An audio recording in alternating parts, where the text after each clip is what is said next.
Hi, I'm Aaron Nelson with the Chamber for a Greater Chapel Hill Carborough, and we have special guests with us, Kat French of Catherine French Design. Since 2016, her company has been growing throughout the region, providing interior design advice and doing interior design work for businesses throughout the Triangle. She has a master's degree in fine art with a focus on interior architecture, and she's been working with the Chamber for the last year on some of our interior space needs. Catherine, it's a complicated time for businesses as they're thinking of returning to the offices they left. Some of them will find dead plants. They've not been back in a long time. As they return to their office, what are the key things that you think they ought to be thinking about? What are the questions they should be asking as they get started? Yeah, that sounds good.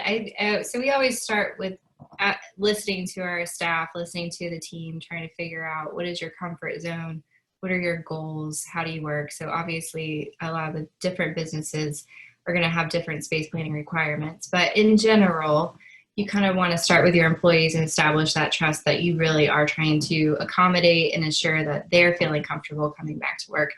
How we started is we actually took a tape measure, pulled it out at 6 feet, and we just kind of spun around at our desk to see kind of what we were running into. Who do we, right? We've got more of like an open office plan kind of initially.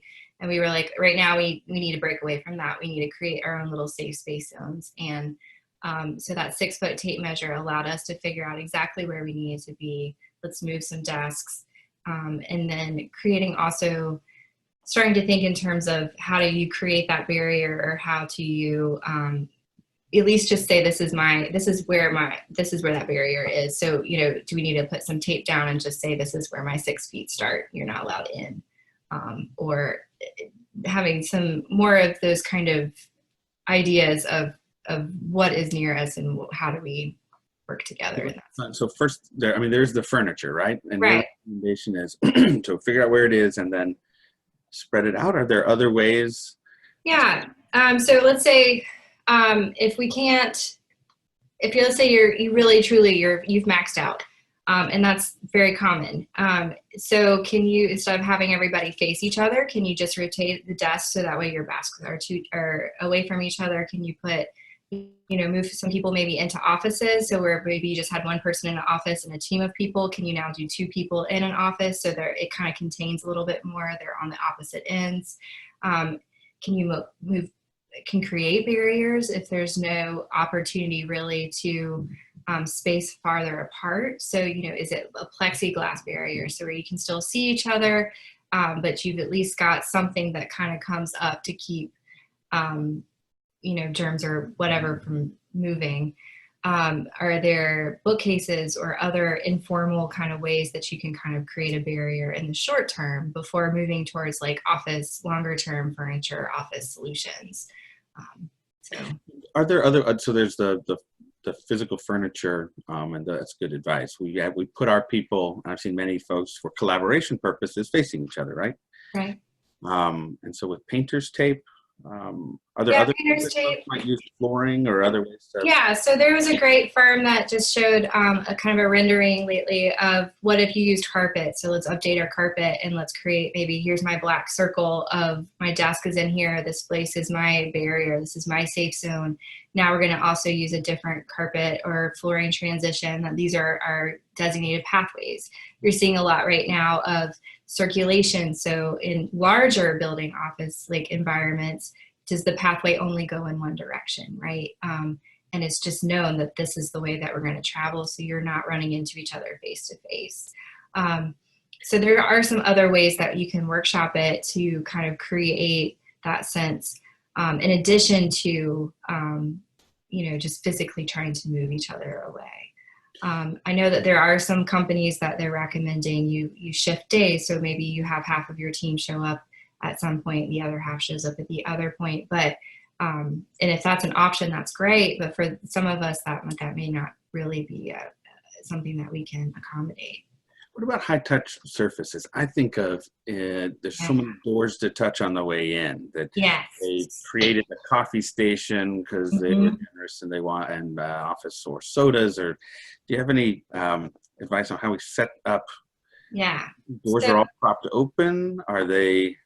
So there's a lot that we can look at. So there's a lot of materials, and this is really where an interior designer can really help, is there are a lot of materials that have antimicrobial properties. You see a lot of it in healthcare, but they have a lot of options now, and you can bring that into, you know, your restaurant space, in your retail space, into your lobby areas where you're really seeing, you know, shared bathrooms, that kind of thing. Copper is a great one. It's actually really inexpensive right now. And it's a great, it has great antimicrobial properties. It's pretty easy to clean. I think if you're thinking in terms of longer term investment, moving towards touchless systems like touchless doors, touchless elevators, like things where you don't necessarily consistently have to touch the same button every day and day out, is such a great idea and such a great investment. And then the other thing I think to kind of consider in your environment as well is, if you are able to open a window, that's key right now, just to have that fresh air kind of circulate, or installing HEPA filters, or are there other things that you can do for recycled air in these larger office buildings to kind of keep that containment down? So. When we're talking to folks about returning to work, both for the employees and for customers being willing to visit that law office, that dental office, their CPA, it's both about being safe and feeling safe. Correct. Are there ways, do you think, to design that first impression, or that some of that more public space in a way that it feels like the employer is prioritizing safety?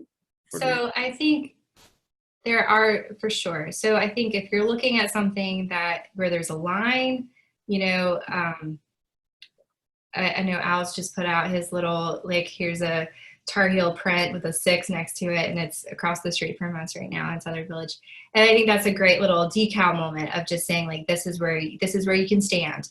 However, for those of us who, like, here's my little waiting area, this is my lobby, you know, can you set up a little side table and you just got like your Clorox wipes and maybe some extra face masks or things like that. I think just having that visual cue really helps set the tone of, I care and I'm here to help and we are taking this seriously. You know, when we meet with clients, it's, if we can at all possible, we want to make sure that we're doing this through a Zoom call still, just to kind of say, like, if we can, we really would like to, you know, honor this, your safety, right? And the safety of me and my team. But if we need to be on site together for some reason, for a construction walkthrough or for whatever it is, you know, making sure that we're clear with who we are working with and we're clear with our clients to set that expectation up front. Like, we're going to do our best to maintain that 6 feet of distance. Please wear your mask. We're going to have our masks. We're going to have extra hand sanitizer. We're going to have extra wipes. Just those little things I think go a long way. And it, you know, So how, in terms of, they need to get started. Sometimes it's just hard to know where to start eating the elephant. Yeah. So for the small business owner, the office user, what would be your quick advice on how to get started, and then who can they reach out to for help? So to get started, I really would I would think in terms of, here's my tape measure, here's some painter's tape, and I'm just going to just start making some lines. I'm going to make sure if I'm bringing my team back, I've sanitized and I've Cloroxed the best that I can. Make sure you're handing that over. You've got soap and whatever you need. Just when your team comes back, they feel comfortable as well. And I do think there's a level of empathy and just listening initially, just to kind of hear what are some things that they're seeing that they may, if we could make a shift or a change in their environment, that would increase their level of comfort for coming back.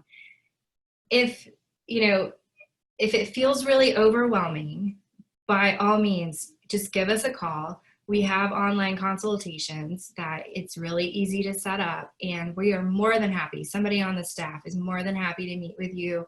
You can show us your space by video. We're happy to come out if you're like, I just need you to do it. And just give you kind of some, like, here are your action points. Here are some things that we're seeing. Like, if you just shift this or move this, you may be able to accomplish this quickly. So we're by all means happy to help. And I know there's a lot of other commercial firms right now that are really thinking in terms of how do we address this.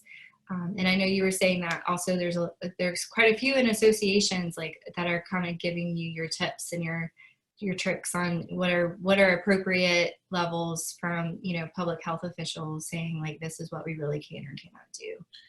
So that was a good recap. First, meet with your team and your staff and talk to them about what their interests and comfortability are. Second, Yeah. take a physical walk through your space with nobody else there with the tape measure.